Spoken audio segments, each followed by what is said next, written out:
In this video, I'd like to talk about how parts of speech are often dependent on context. And what I mean by that is that we can't just say that a word is always one part of speech.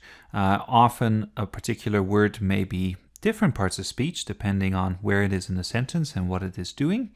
And sometimes parts of speech act in kind of unusual and strange ways. So to illustrate this, I've created 6 sentences here and I've underlined some of these words. If you want to pause the video, feel free to have a look at the sentences and see if you can figure out what these words are doing. What kind of part of speech are they? How are they functioning? And what's kind of strange about them in each case. All right, so let's go through them then. And the first one here, loveliest, we can see that this is an adjective. It's the superlative form of the adjective. So lovely, lovelier, loveliest. And this one is acting like a noun. Okay, so the loveliest. We can imagine nouns taking the place of this word. So we could say, who is the loveliest woman of them all? Or even a pronoun can be added to this. Who is the loveliest one of them all? And what's happening here then is that the noun or pronoun has dropped out, and we use the adjective by itself in what's called a kind of substantive fashion. So we can call this a substantive adjective. It has substance to it. It's acting like a noun. And that happens more often in English. So we talk, for instance, about the rich and the poor, right? Those adjectives are being used by themselves as nouns. The second one is sneezing here is a verbal, and it's a present participle to be specific. It's acting here like a noun. So if you say, for instance, the sneezing, or in this case, you're sneezing, you can see that it forms the subject of the sentence.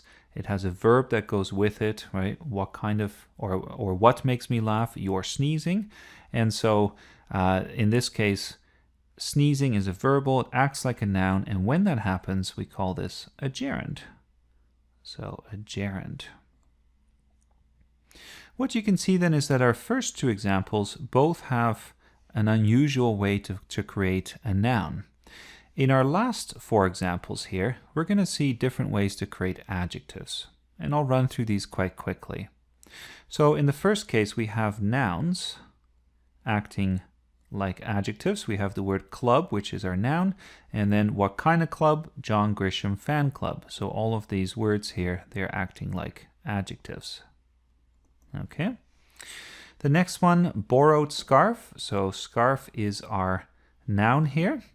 And if we say what kind of scarf, then we say borrowed. So in this case, we have a past participle acting like an adjective.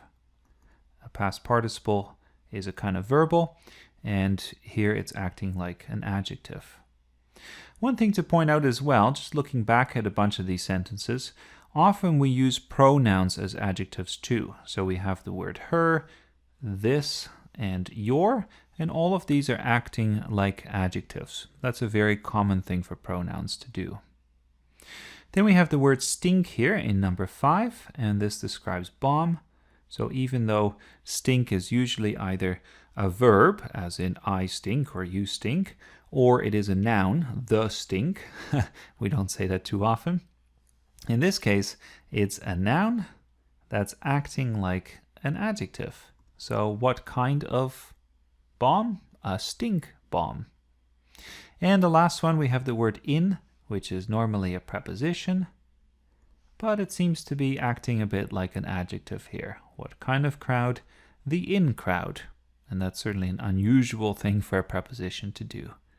So hopefully this illustrates to you again just how flexible parts of speech are, how dependent they are on context, and that's what makes them fun as well, the way in which language is fluid and can change. And being aware of that will help us construct more interesting sentences as well.